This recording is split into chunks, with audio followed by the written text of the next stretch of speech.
Assalamualaikum warahmatullahi wabarakatuh. Apa kabar anak-anak kelas 4 yang solih dan solihah? Jumpa lagi dengan Umi Surip dalam pembelajaran pendidikan agama Islam dan budi pekerti. Hari ini kita akan belajar kisah Nabi Ayub dan Nabi Zulkifli alaihissalam. Sebelumnya kita berdoa terlebih dahulu ya. Bismillahirrahmanirrahim. Rabbi zidni ilma warzuqni fahma wa amalan salihah. Berikut kita simak kisah Nabi Ayub alaihissalam. Nabi Ayub alaihissalam adalah cucu dari Nabi Ishak bin Ibrahim alaihissalam. Beliau adalah sosok seorang Nabi Allah yang memiliki tingkat kesabaran paling tinggi dalam menghadapi cobaan dari Allah Subhanahu wa Ta'ala. Nabi Ayub alaihissalam adalah orang yang kaya raya. Hartanya melimpah ruah dan ternaknya sangat banyak. Ia hidup makmur dan sejahtera. Hidup Nabi Ayub dipenuhi kesenangan, namun beliau tetap tekun untuk beribadah.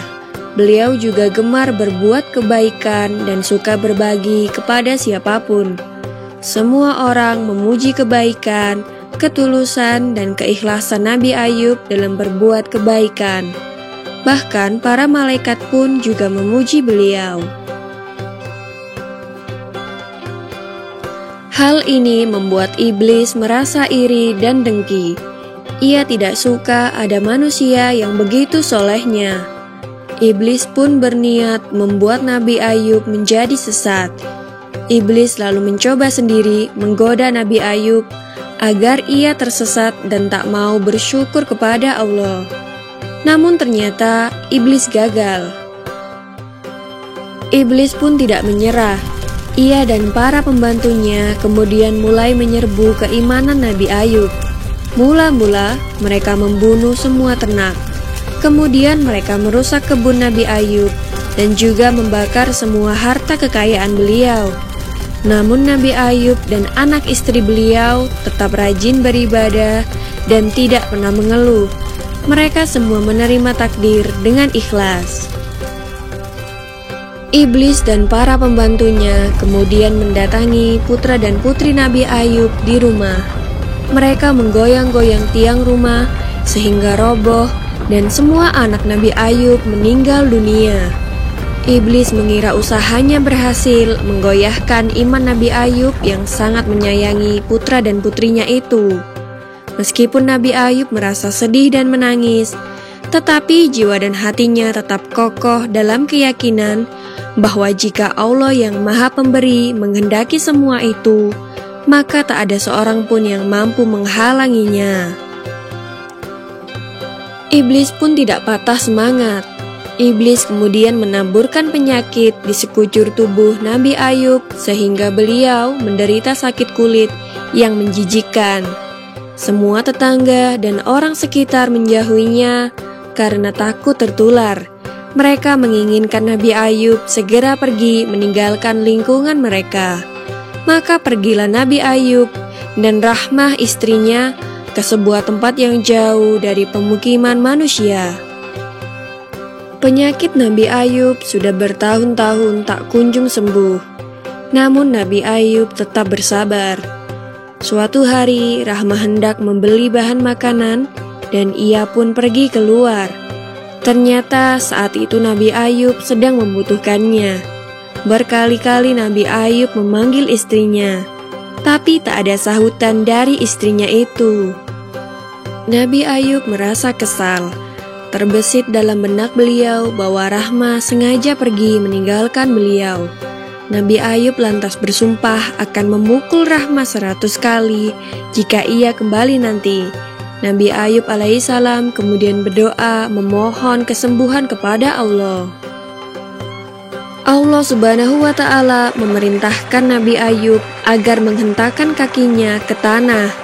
Lalu dari tanah itu keluar air yang sejuk dan segar.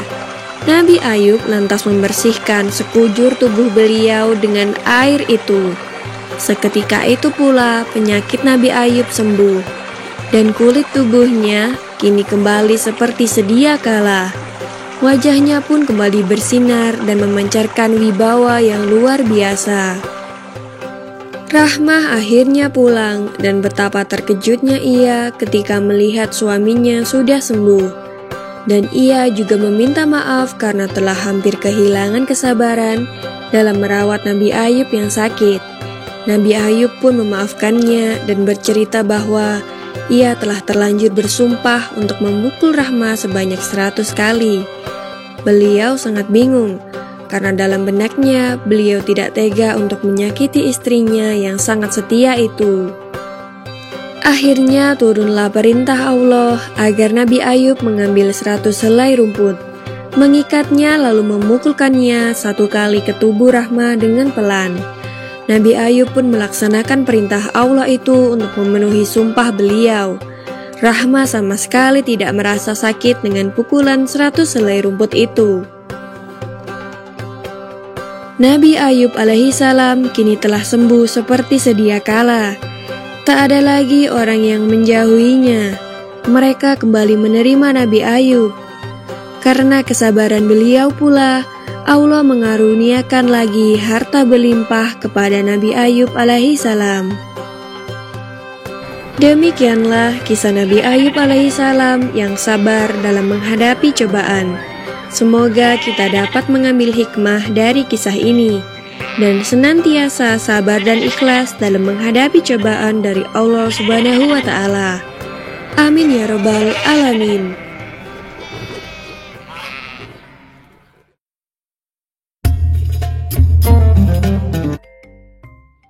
Kesabaran Nabi Ayub menurun pada salah satu anak laki-lakinya, yaitu Bishr. Bishr bin Ayub adalah lelaki yang istimewa. Ia sangat bertakwa kepada Allah dan keimanannya sangat sempurna. Suatu ketika, raja yang memerintah kaumnya telah berusia lanjut dan berniat menyerahkan tahtanya. Sang raja mengumumkan kepada rakyatnya, bagi siapa saja yang sanggup menerima 3 syarat, maka dialah yang akan menjadi raja selanjutnya. Dan ternyata hanya Bishr saja yang berani menerima syarat tersebut. Ketiga syarat yang diajukan oleh sang raja adalah sanggup berpuasa di siang hari, mendirikan sholat di malam hari, dan sanggup untuk tidak marah dalam keadaan apapun. Setelah menyatakan sanggup menjalankan syarat itu, Bishr pun dinobatkan sebagai raja dan diberi julukan Zulkifli, yang mempunyai arti orang yang mempunyai kesanggupan dan kemampuan. Zulkifli selalu berpuasa di siang hari, mengerjakan sholat di malam hari, dan tidak pernah marah sama sekali.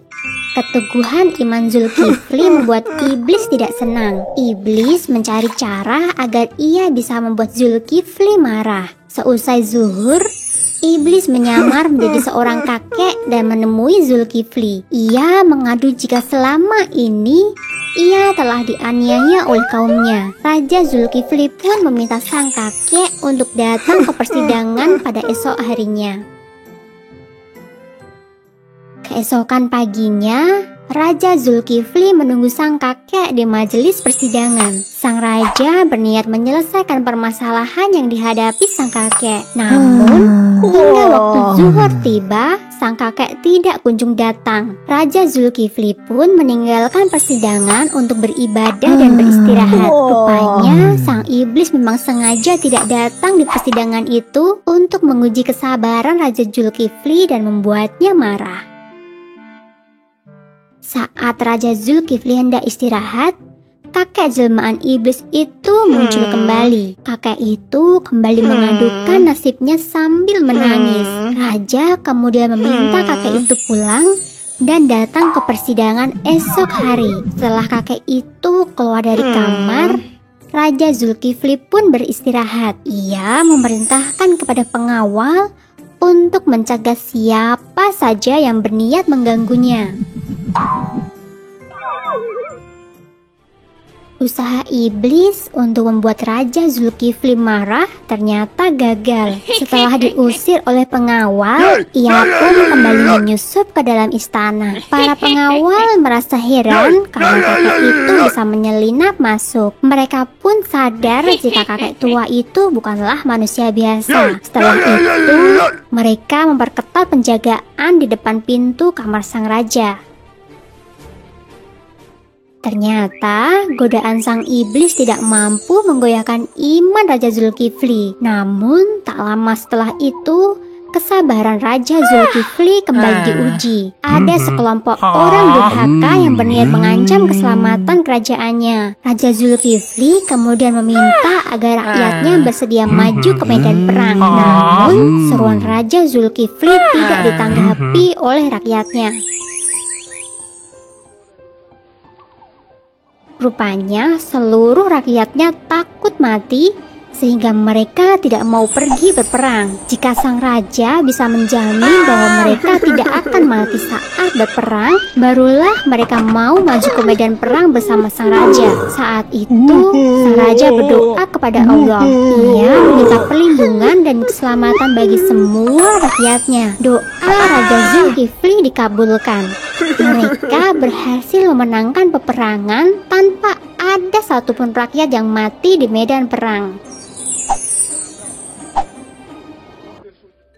Setelah itu, Raja Zulkifli memerintah dengan adil dan bijaksana. Hingga wafatnya, Raja Zulkifli tetap memegang teguh janjinya untuk selalu berpuasa di siang hari, sholat di malam hari, dan tidak pernah marah. Zulkifli alaihissalam dikenal sebagai orang yang sangat sabar, sehingga Allah pun memujinya dalam surat Al-Anbiya ayat 85.